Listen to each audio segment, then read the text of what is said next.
The Accidental Entrepreneur is brought to you with the help of our sponsor, AWeber, the world's leading small business email marketing and automation service provider. Since 1998, AWeber has helped more than 1 million small businesses and entrepreneurs through its suite of web-based email marketing, automation tools, and education. AWeber, the best option when it comes to marketing your business. The podcast is also brought to you by the Alternative Board. Since 1989, the Alternative Board, or TAB, has been one of the leading peer advisory and business coaching organizations for independent business owners and CEOs across the world. By facilitating peer advisory boards, private one-on-one coaching, and strategic planning services, TAB helps business owners improve their businesses in ways that change their lives. And be sure to connect with our affiliate sponsor, GSM Growth Agency. They're boosting e-commerce businesses to 6 and 7 figures in revenue and cover everything from ads and social media influencers to making your website better. GSM Growth Agency focuses on taking businesses from startup success to bigger success, going above and beyond to make sure growth sticks around. They're all about cool ideas, lasting partnerships, and making your mark in the e-commerce world. And be sure to support the podcast by ordering some logo merchandise from our online store. Listen to all of our sponsors' commercials later in this episode and follow their links in the show notes to learn more about their products and services. Yeah, that's a great question. So I think there's all kinds of factors that are involved. The first 5 years was really brutal. I mean, most companies don't make it to that. Make it, sure. Mm-hmm. Right. Yeah, it's probably like 90% or something like that fail. Something ridiculously high, yeah. And other ones that didn't make it struggle, so it's probably higher. Right. And part of that is a lack of financial capital, which was our issue, because we had very limited resources.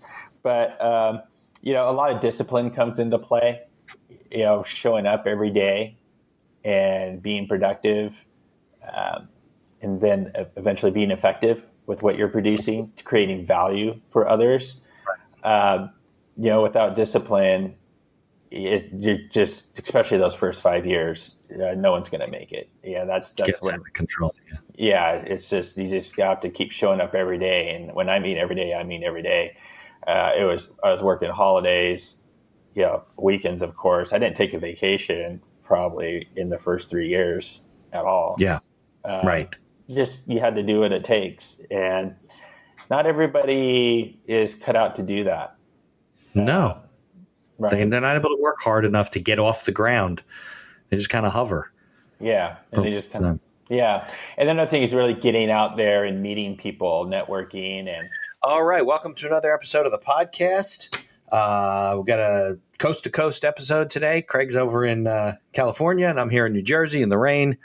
And we got some good stuff to talk about today. He's got a book coming out, and we're going to talk about his story and all that kind of stuff. So if you're listening to us on your favorite podcast directory, and you can do so, please leave us a 5-star review. If you're watching us on YouTube, subscribe to the channel, like us, so we can keep connecting with guests like Craig and like all the other guests that have been on recently. So let's get on with the show. The information provided in these episodes is for entertainment purposes only. It is not a guarantee of success or to be construed as advice of any kind. You should always seek advice from local licensed professionals before making any decisions. The dictionary defines an entrepreneur as a person who organizes and manages any enterprise, especially a business, usually with considerable initiative and risk. People often start a business without much choice, perhaps due to a job loss or just being dissatisfied at work, and they come up with an idea they just know can be successful. They become entrepreneurs by accident. That is to say, their success or failure happens by accident, not with intention. My name is Mitch Beinhaker. I'm a corporate attorney and a business advisor.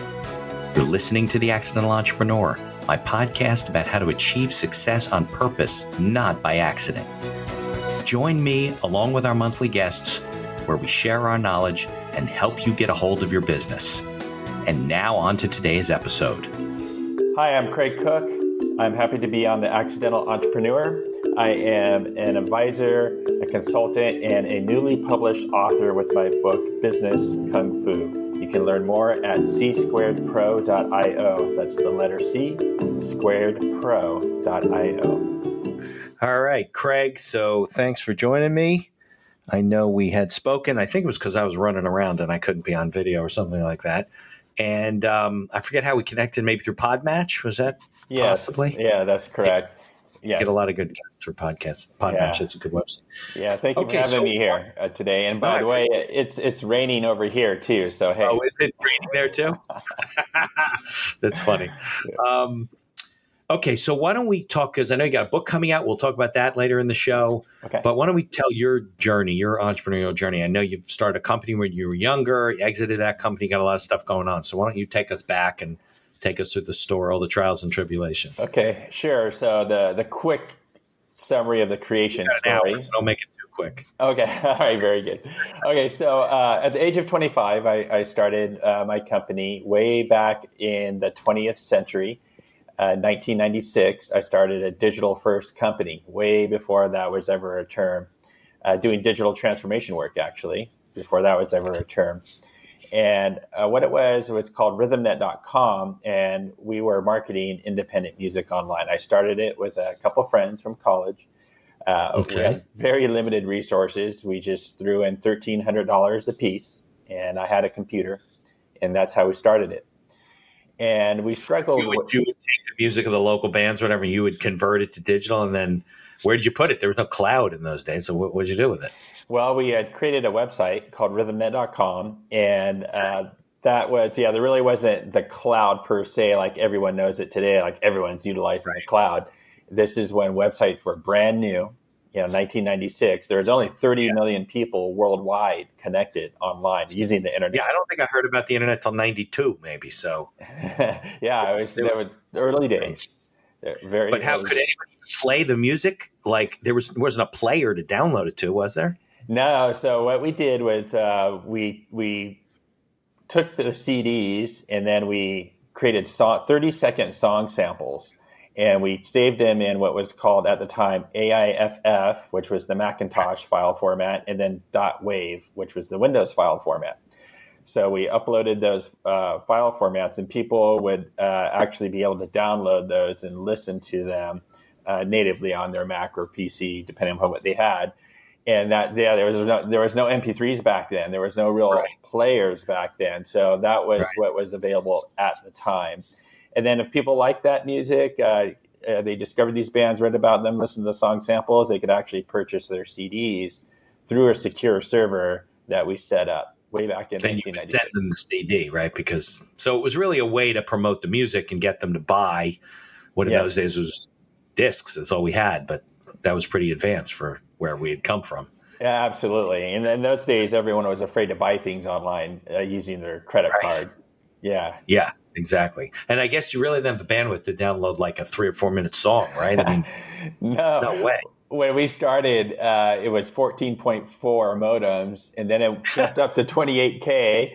And then all of a sudden it went to 56K, I think maybe in that first year. We're like, 56K. Yeah, dial up. But DSL was like high speed. Yes, later. DSL. No. Yes, that was the big thing. Ooh, DSL's coming, and then slowly but surely. Mm-hmm. Yeah, crazy. Okay, so was that just a little entrepreneurial venture? Didn't go anywhere? Did the company grow from there, or? Well, it was a big struggle those first couple of years trying to make that model work. After about the first year in business, we started getting these requests like, "Hey, you know how to do this internet thing. Can you build a website for our company?" And we're like, "Yeah, sure." And we did that. And after fielding some requests like that, after into the second year, just that light bulb moment, 1998, we could actually make good money for the time we spend doing websites for companies. Let's keep doing the music thing. We'll just put it off to the side, and let's focus on doing websites for companies, and rebrand it as RhythmNet Design Group and focus as a website design company. And I saw the vision, though, for the future of a marketing agency, that it would need to combine online and offline methods to create these like more integrated solutions. And that's what we started working towards. Mm-hmm. I saw what was coming. So that's what we started working towards. You started RhythmNet when you were 25. So now you're what, 28? Yeah, so I was 28.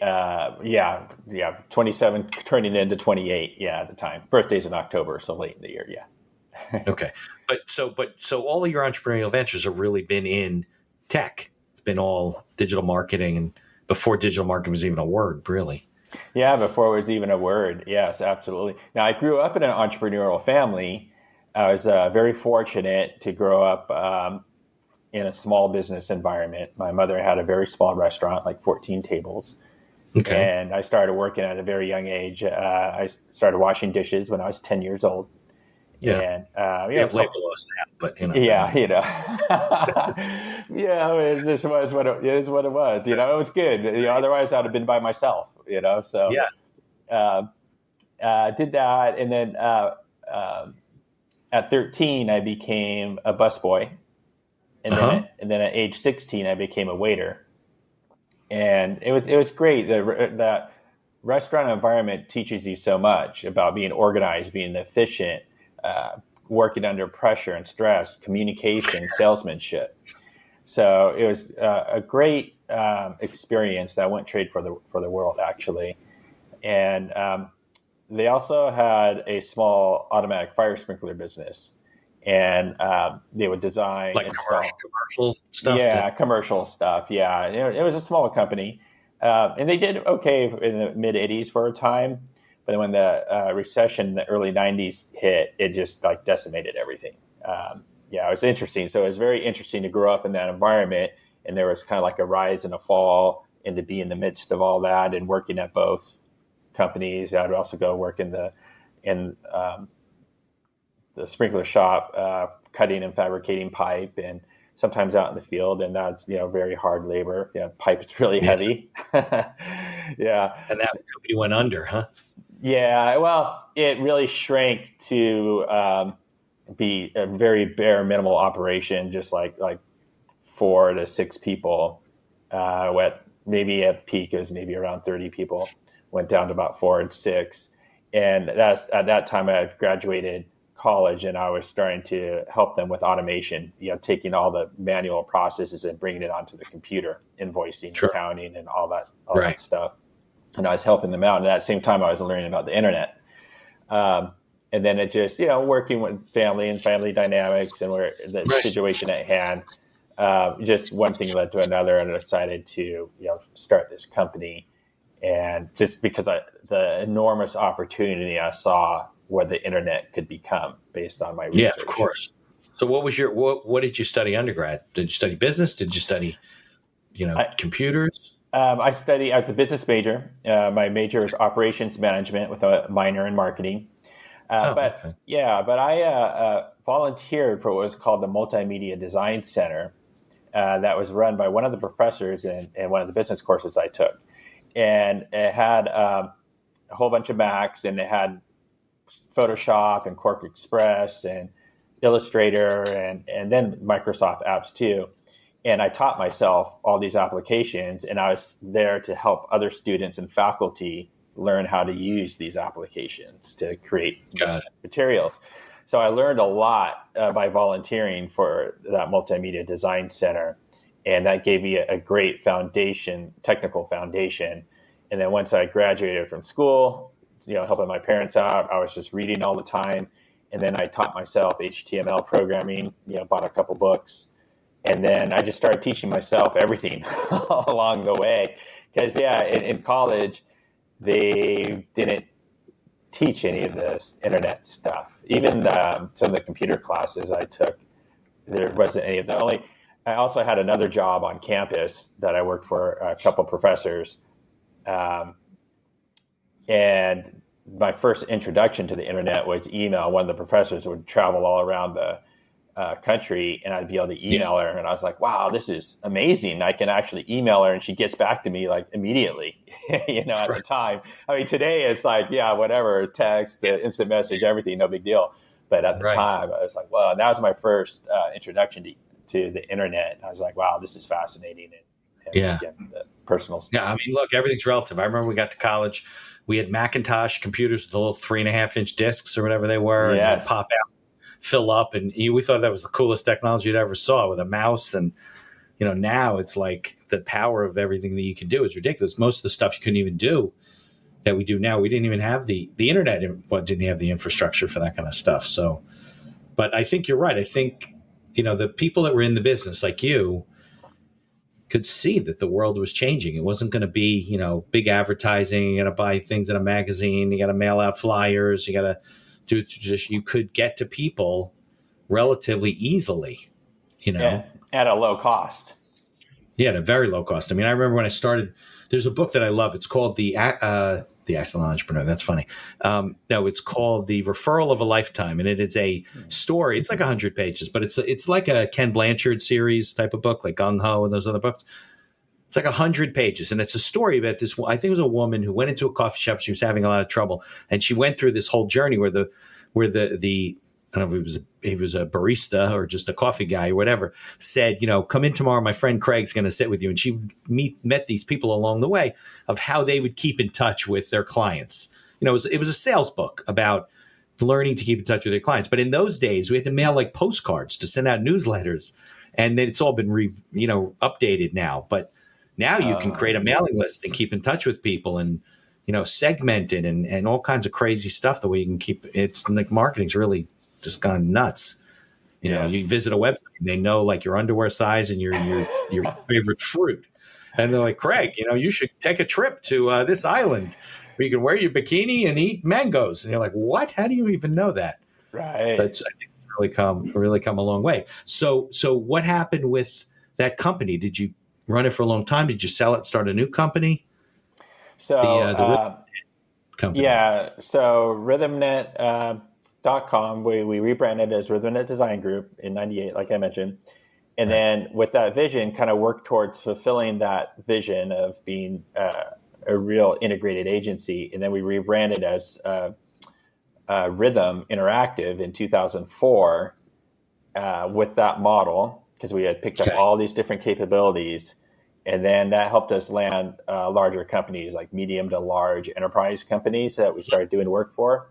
And then years later, we rebranded as just Rythym. And then eventually, as we got onto a really great growth spurt, landed on the Inc. 5000 list 5 years in a row. Got best places to work, top places to work 4 years in a row. How many employees did you have at that point? At our peak, we were at 47 employees. Okay. Yeah. So there was no remote work in those days, right? I'm sorry, what was that?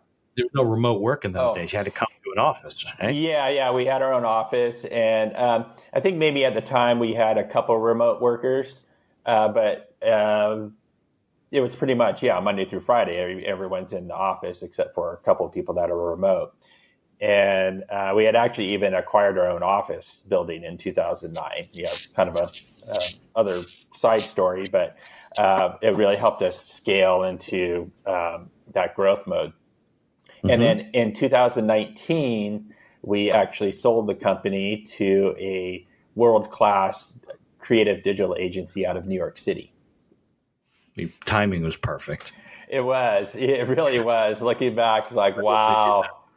Right. Yeah. You wait 6 months and you probably be like, we're going to put that deal off, Yeah. And actually, that had happened because it was right around 2016. We went out in the market looking to get the company sold. And there was people making offers. And there was this one in particular that we were very close on. And we had a bad month. And we're in the meeting. They're like, that's interesting. Well, let's see how the quarter ends up. And we're like, oh no. And then they were just gone. After that, they were just gone. So it took another probably year and a half just to get that momentum built back up. And yes, fortunately, just in time, like you said, I'm very grateful, no regrets. And then I stayed on 3 more years as CEO in the role that I was in. To run the company. To keep running the company. And then I left in early 2022. I finished a 26-year run. I equate each year to a mile. So it's like I ran a marathon. Right. Yeah. And I need to rest. So I took the company yourself. Did you have partners, investors? We started Rythym. I had 2 other partners. Okay. One of them, unfortunately, just didn't work out. So right around 1999, 98, 99, had to have him exit out. Okay.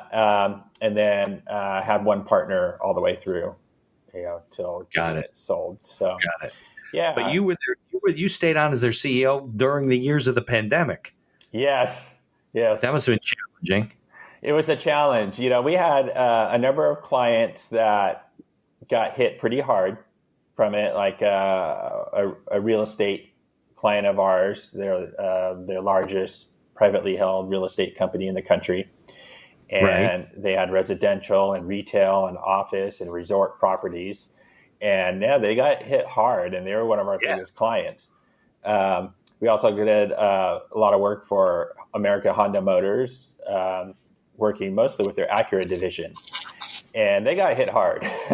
Stop selling cars. Yeah. It was like, it was closed, right? Yeah, it was tough. But then we had other clients that actually got even busier. So it was kind of a wash, but the amount of effort that was required just to maintain the same level of business was a monumental amount of extra effort, because it was just crazy, Yeah, that was an interesting year, but we got through it, and we were still profitable. Made a decent amount of money, and weathered the storm. But was your contract contingent on anything, like if they lost a certain amount of business, it would revert back to you and you had to unwind the deal? Nothing like that, right? No, nothing like that. There was definitely performance markers, objectives, targets to hit. But that was more for like bonus or earn out payments and things of that nature. So, but nothing like that where it would revert back. No, it was a solid deal, great deal, great company. They do some of the biggest stuff in the world when it comes to digital marketing, websites. They're solid. So it was a solid deal and a great experience. And in 2022, taking the rest of the year off, I just decided to kind of define that next chapter. What's the next chapter going to look like? Because I can't just sit around and do nothing. That would it's a little hard. It's kind of hard. Not cracked up what it's meant to be. Yeah. And you got to be of service to people, right? I mean, yeah. It'd be really selfish of me to just sit around and do nothing and not share, my expertise with others. Right. Well, what would you say? So you go back. You did have a business degree, right? Undergraduate. Yes. But a lot of it probably was learned on the job. So what was the hardest part about running and growing your company? Because frankly, a lot of people start small businesses and they're not able to scale like you did. Mm-hmm. And they're in your space, right? They're digital marketing agencies of one or two people, and they're doing business and they got some clients, whatever. And they're not able to scale and get into work with bigger clients. So what do you think, what was the hardest part of doing that? And how did you do it? Why did you have that in you and other people don't? That's a great question. So I think there's all kinds of factors that are involved. The first 5 years was really brutal. I mean, most companies don't make it to that. Sure. Mm-hmm. Right. Yeah, it's probably like 90% or something like that fail. Something ridiculously high, And other ones that didn't make it struggle, so it's probably higher. Right. And part of that is a lack of financial capital, which was our issue, because we had very limited resources. But, a lot of discipline comes into play, showing up every day and being productive, and then eventually being effective with what you're producing, creating value for others. Without discipline, you just, especially those first 5 years, no one's going to make it. That's gets out of control. It's just, you just have to keep showing up every day. And when I mean every day, I mean every day. I was working holidays, weekends, of course. I didn't take a vacation probably in the first 3 years at all. Right. Just, you had to do what it takes. And not everybody is cut out to do that. No. Right. They're not able to work hard enough to get off the ground. They just kind of hover. And they just kind of, And then another thing is really getting out there and meeting people, networking. And I had made this one contact with a CD manufacturing plant.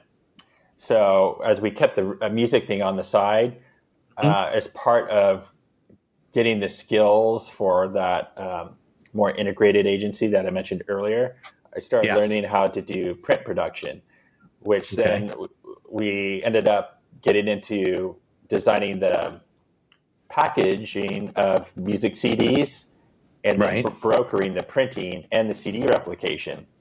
So we learned that to do so is helping the music site, but then also to do print work for companies.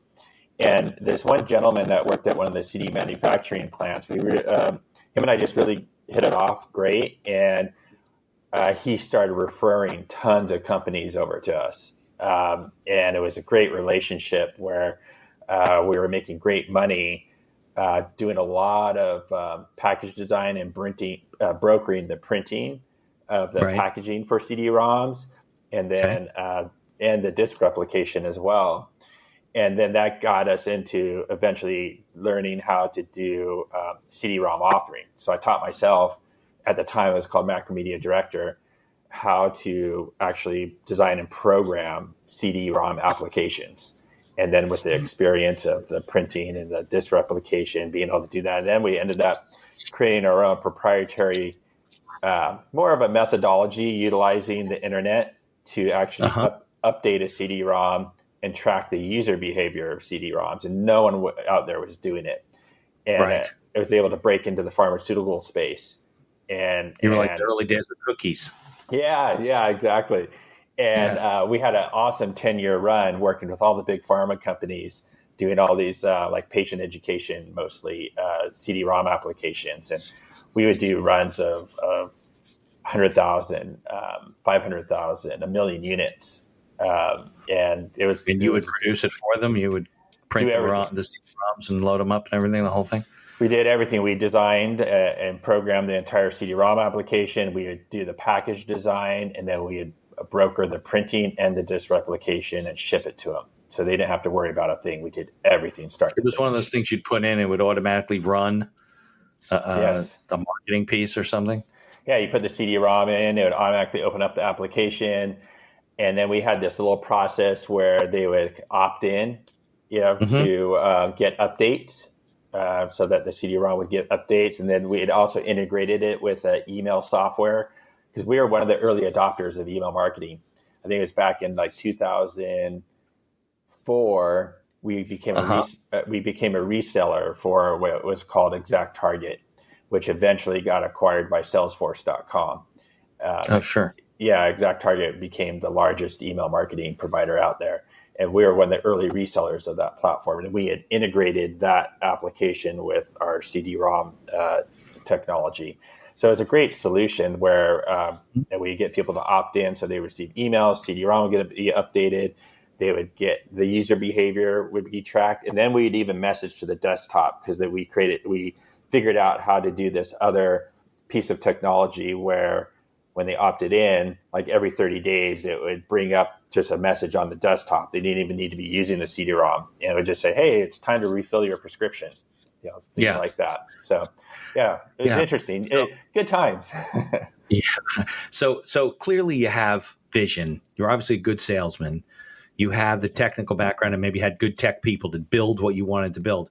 I find that as a business owner, the hardest part with this whole thing when you're growing, right? So now you're scaling, you're getting more employees, whatever, is the leadership side of it, like being able to manage people and empower them and get them to buy into your vision. I think a lot of people fall off that bridge when they're crossing it to get to the other side because they just can't do it. So do you think that just came naturally to you? Was it something that you had to, work at being a leader, in order to, because I think a lot of people don't buy into, like, you're right, everybody's on the boat. And if they're not all rowing, you just got a bunch of people sitting there and not doing anything. So I think that that's a skill that I see. I've done this 300 some odd times interviewing, entrepreneurs.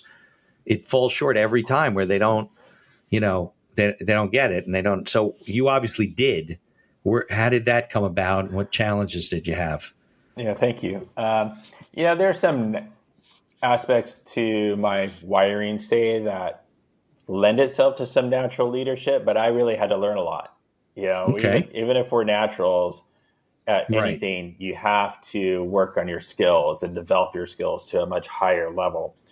So a lot of that came from just mistakes, through interpersonal interactions with employees and partners and so forth, and just a lot of lessons learned. But one big thing that is extremely important that I think this came a little more natural to me, and maybe because I was so busy and so stressed. When you're an entrepreneur, you're doing everything. So I was doing designing, programming, sales, project management, all the things, right?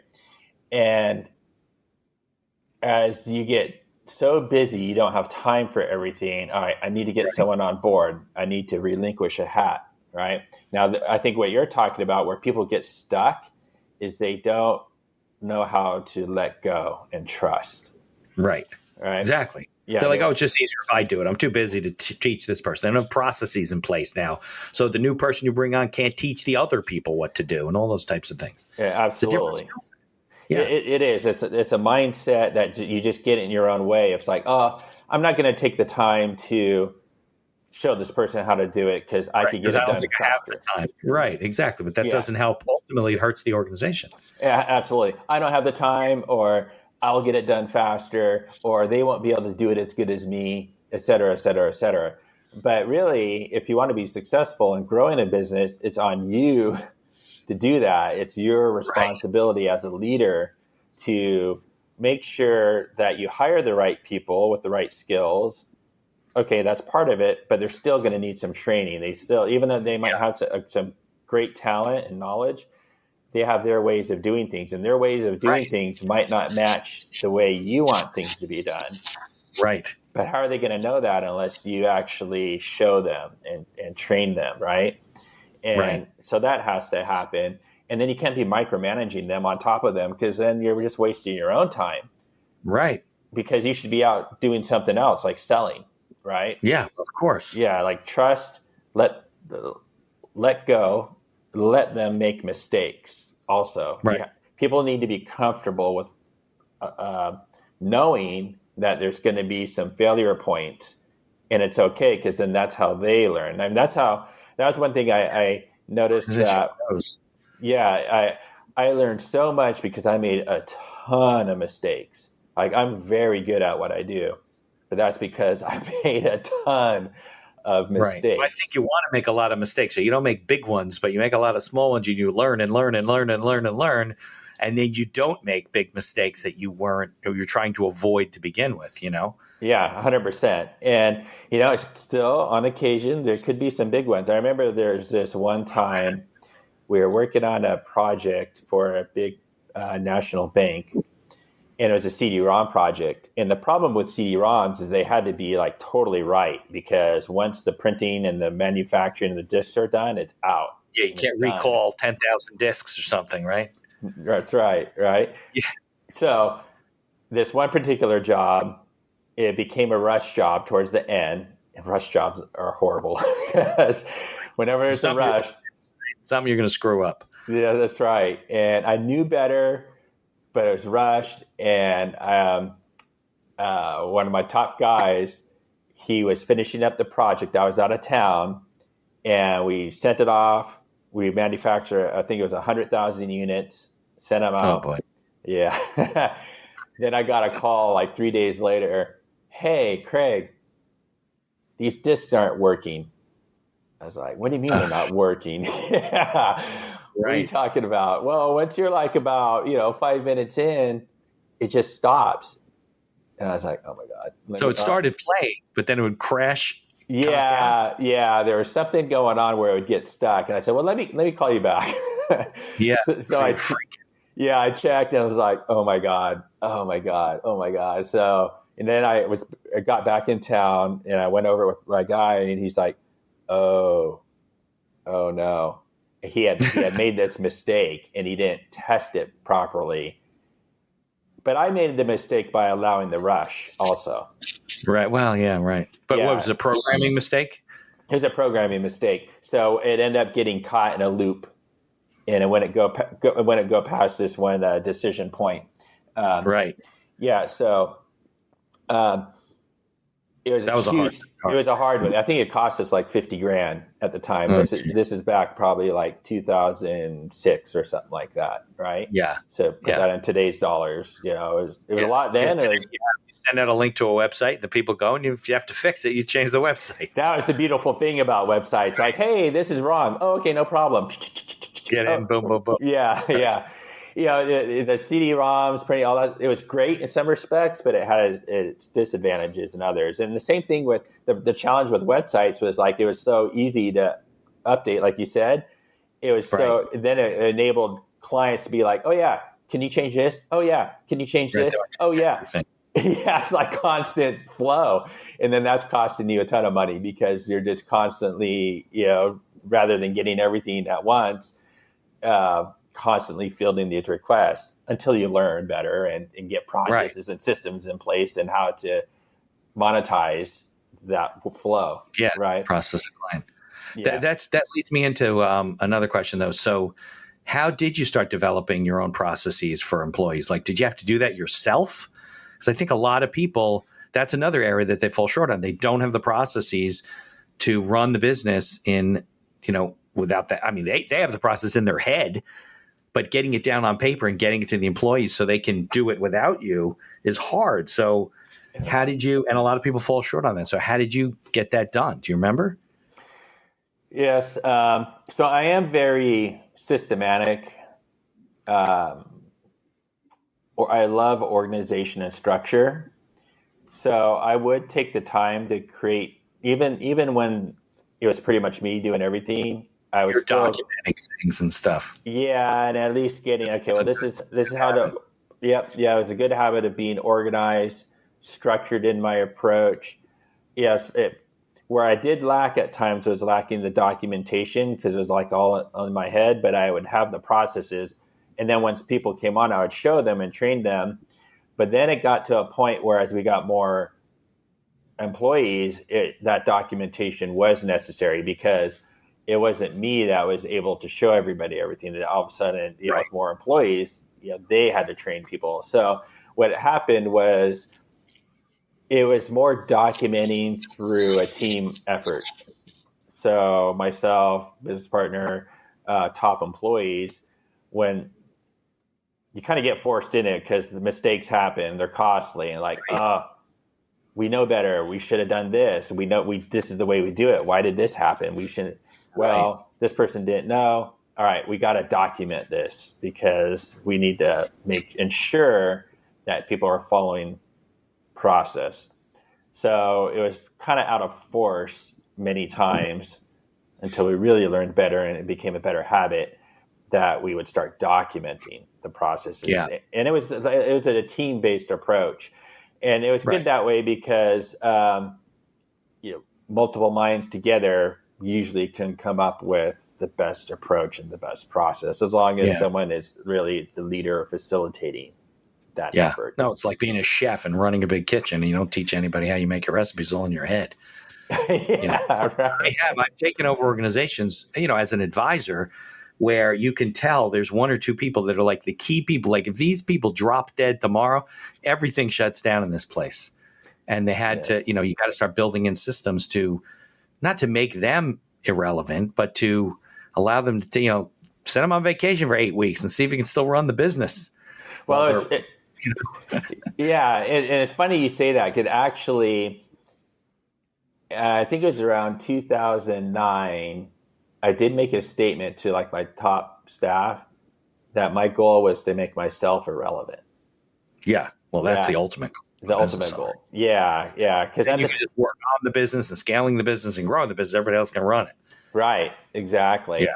And in my mind, I was thinking there was like two options.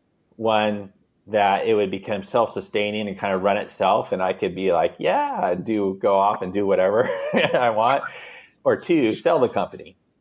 Yeah. First one didn't work out. It's kind of fantasy land. Right. Exactly. It's true. It's very hard to exit if you're the guy they need. Yes. Exactly. Professionals have that problem all the time. Yeah. 100%. Fortunately, we had built up enough of infrastructure, processes, systems, team that it became a machine and was able to continue. The company still is alive today, going strong, and it's great. Yeah. That's because of all the systems and people that are in place for and you know continuity. that's rare. Mm-hmm. It's rare. It's even rare when you sell the company that the other company keeps it going. A lot of times True. the businesses fail in the hands of the new owners because they're not you. It's harder. So, all right, why don't we do this, Craig? Why don't we take a little break? Got a couple of commercials I got to play. Then we can come back. We'll talk about what you're doing now, your book, and, some advice for people who are listening. Okay, great. Here's a word from our sponsors. Looking to market and grow your business? Or perhaps you're just getting started and want to hit the ground running? AWeber is the best choice for online email marketing and automation of your business. From maintaining a subscriber list to drip campaigns and landing pages, AWeber gives you tools and integrations that make marketing easy and fun. As our partner and sponsor, we use all their tools to promote the podcast and market our law firm. AWeber, the best alternative for online marketing. For over 30 years, the Alternative Board, or TAB, has built a thriving community of forward-thinking CEOs and business owners who want to radically improve their companies. Through unique combinations of one-on-one business coaching, participation in monthly TAB board meetings with other non-competing owners, a suite of strategic tools, and customized strategic planning workshops, TAB membership can deliver greater strength to your business and a better work-life balance for you and your family. All packaged in a streamlined and affordable service that the people at TAB invite you to try risk-free. Are you struggling with managing advertising due to a lack of time or expertise? Perhaps you're facing challenges in scaling ads for your store. Are you feeling lost when strategies have no success? GSM Growth Agency is your reliable partner in overcoming these business challenges. Feel the impact of collaborating with a team dedicated not only to short-term goals, but also to building long-term partnerships and achieving sustained success. Embark on an exciting journey to redefine the possibilities of e-commerce and create a legacy of unparalleled excellence. Take decisive action now. Follow their link in the show notes to receive a complimentary audit of your Shopify store conducted by a GSM expert. Propel your e-commerce game to new heights with GSM Growth Agency. Follow the link in the show notes to learn more about all of our sponsors. And now back to our show. All right. Thanks for your patience there a little bit. Some people pay me a little bit of money, so I got to, recognize them, and I appreciate that. So now we're talking Craig Cooke 2.0, right? So Yes. This is after, so as of 2022, you said, right? You retired from the business, you were done with your contract, and they're off doing their thing, and they don't call you screaming and say, Craig, we're having problems. Hopefully not, right? No. It's all good. So what did you take time off when you finished that? Like said, I'm not going to do anything for 6 months, or? I did. I decided to take the rest of the year off. So there was in March, and I'd say within 6 months, I felt a little anxious, honestly. Sure. You're working for 26 years. Right. It's hard to turn it off. Yeah. I'm 100%. Sure it was great at the beginning, right? First couple of weeks, months, you're like, oh, this is great. And after a while, you're like, do something with my life. Yeah. I think those first couple of weeks, I was just like, floating in a cloud, like peace and, all this weight off my shoulders. But after like 6 months, I was like getting a little anxious. Like I really need to start thinking about the next chapter. So I did start defining that. What is that going to look like? And at the end of the day, I thought, well, at this stage of my life, I really want to share. I want to help people. And one of the greatest joys that I got out of running my company was when I got to see my team members blossom and really flourish in their roles. Sure. For example, one of our team members, our chief creative officer, I started putting him into pitch presentations. We had to compete a lot for business against other agencies, and we had to do these big sales pitches, presentations to the potential client. Sure. It was a big old dog and pony show, right? So I started bringing him into that, and he was pretty nervous in the beginning. Like, oh, I got to speak. I got to present. Like, oh my God. Right. Well, Right. over time, he actually ended up being the best presenter in the company. It was awesome just to watch him perform and in the sense, like really perform. And I even remember getting a call from two different people at this one company we were doing work for that we always had to compete for all of the business. They RFP'd everything. Yeah. And they left messages for me, both of them separately, saying, "Wow, that was the best presentation we've ever seen." And they saw presentations from all kinds of vendors. And it was really because of this person that really blossomed. And that stuff like that just brought me the greatest joy. Sure.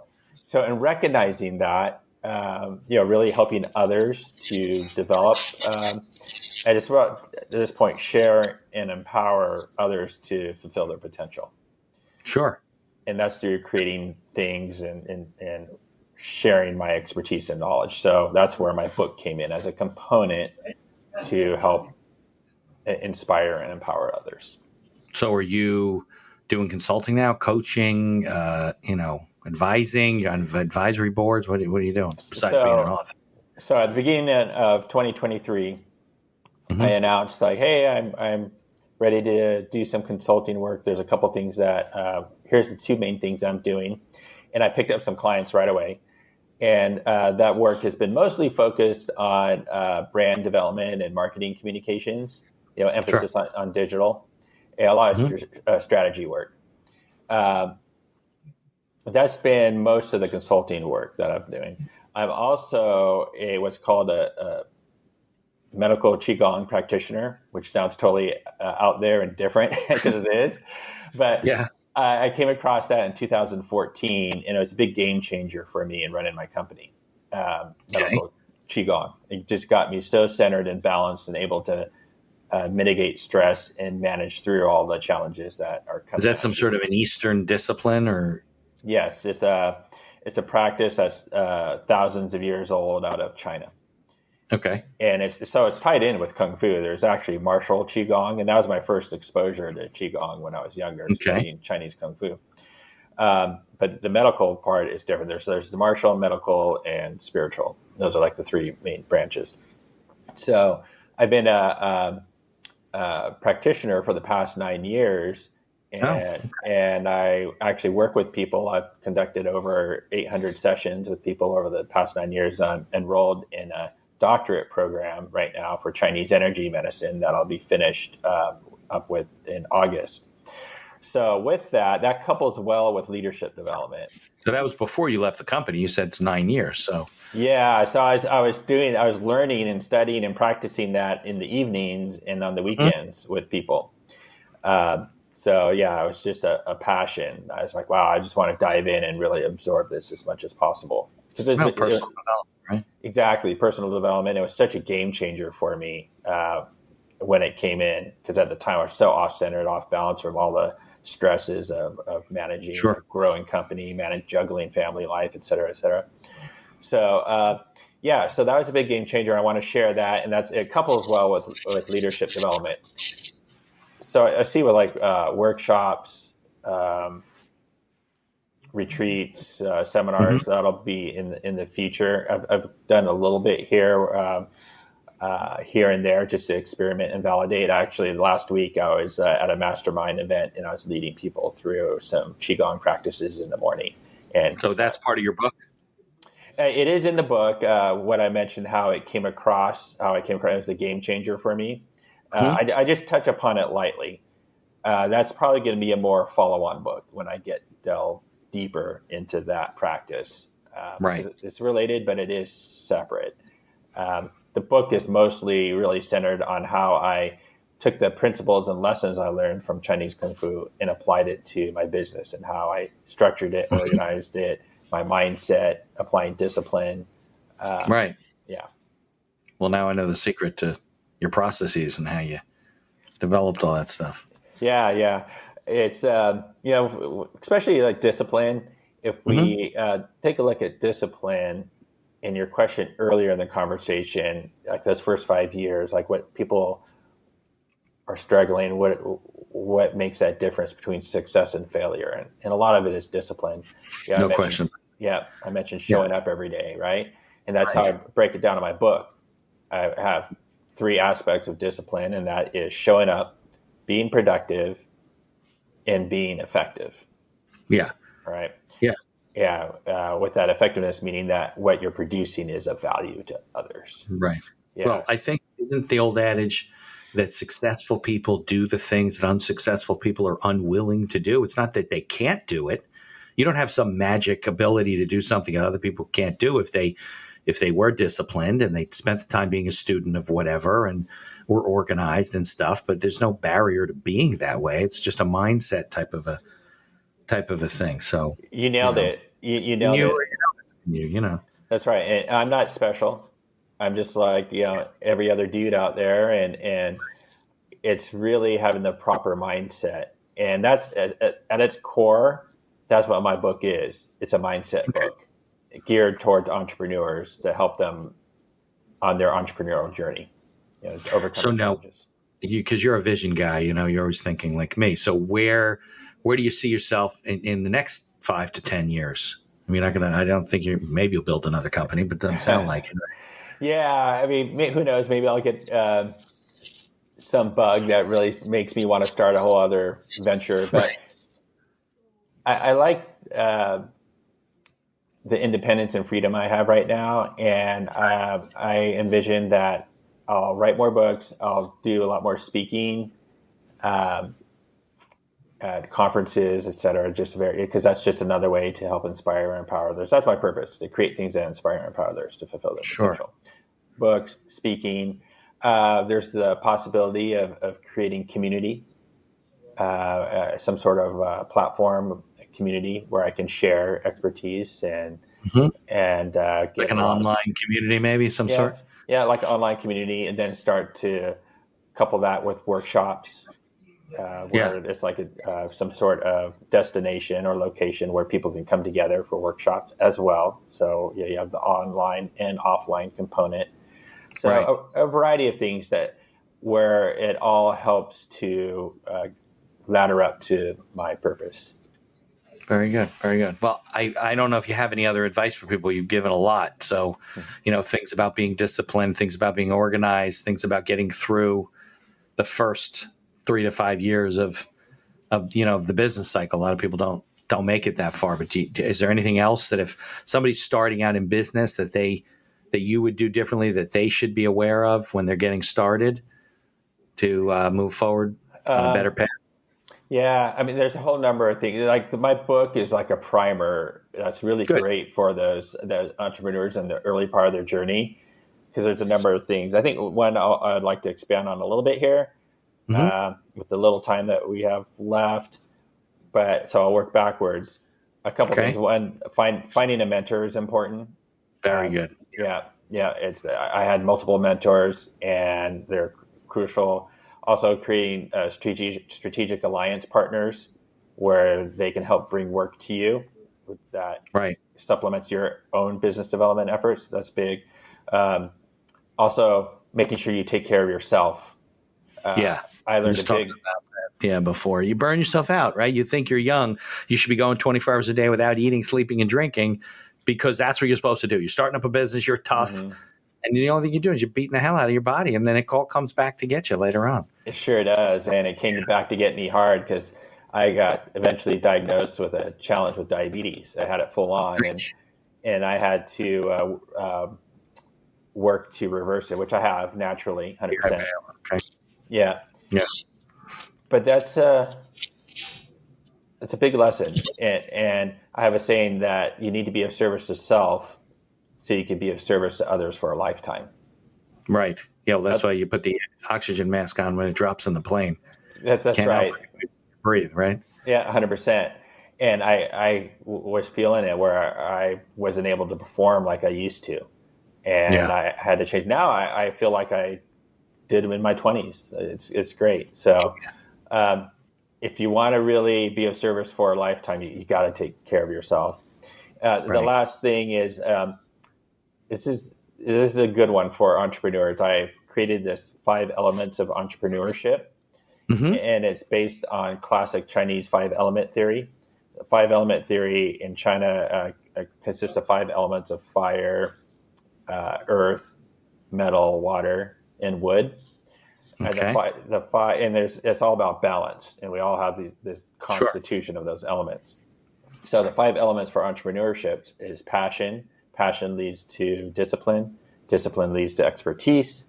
Expertise leads to confidence, and confidence leads to faith. And it's a generative cycle, it's called, where one builds up into the other, leads to the other, and the capacity is developed. But it could also reverse and go more of a destructive cycle if you start to lose your mindset. And then there's influences that each of those elements has that can be positive or negative. So I cover that in my book. And at the end of the day, it's important to develop these elements, build the capacity, but keep them in balance. Those are Chinese elements that you expounded on in your book?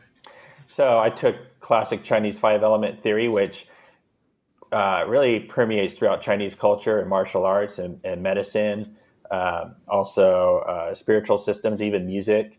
It's in everything, really. So I took that thinking, that model, my understanding of that, and I created this 5 elements of entrepreneurship based on my experience as an entrepreneur. Yeah, and what I see. Okay. Yeah, thank you. Yeah. Super. Yeah. So the book's available on Amazon? It is available on Amazon in hardcover, paperback, and Kindle format. Hopefully, I'll be later in the year put it on other distribution channels, but Amazon for now, and hopefully an audiobook later as well. Yeah. But for right now, print and digital on Amazon. All right, we'll put a link in the show notes. And what's the best way to follow you and connect with you? LinkedIn, or you have a website, or? Yes, LinkedIn is just Craig Cooke. So LinkedIn/in/Craig Cooke, easy to find. Okay. I have a website, and that is c2pro.io, the letter C, squaredpro.io. And people can actually download the first chapter of my book for free, which has the 5 elements, is right in that first chapter. Oh, great. Okay. Yeah. Good. So we'll put a link in the show notes for that too. Okay, great. Thanks. Yeah. And then I'm on social channels. Those are LinkedIn and my website are the 2 best ways to get in touch with me. And if people are interested in more of what I have to say, I'm also on Instagram and Twitter, Craig Cooke on both, TikTok, c2pro.777. So I'm out there. All right, Craig, I can't thank you enough for joining me today. Well, it's the afternoon for you too, I guess now. Mm-hmm. And have a great weekend. Well, thank you, Mitch, so much. It's been a pleasure. Thank you for listening to this episode of The Accidental Entrepreneur. Opening and closing music written and performed by Howie Moskovich and made to order music. For information about Howie and his music services, please follow the link in our show notes. If you like the podcast, please tell others about us. You can find us on Apple Podcasts, on Amazon Music, Spotify, Google Podcasts, and most of the other podcast directories. If you like what you hear, please leave us a 5-star review and feel free to share our episodes on social media. If you have any questions or comments, ideas for the show, or you'd even like to appear as a guest, reach out to us by email at info@beinhakerlaw.com. The Accidental Entrepreneur is hosted by Mitch Beinhaker and produced by Beinhaker Law. If you'd like to learn more about our business and legal services, you can find us on social media or visit our website at beinhakerlaw.com. Thanks for listening, and be sure to subscribe to our feed to be notified of all future episodes.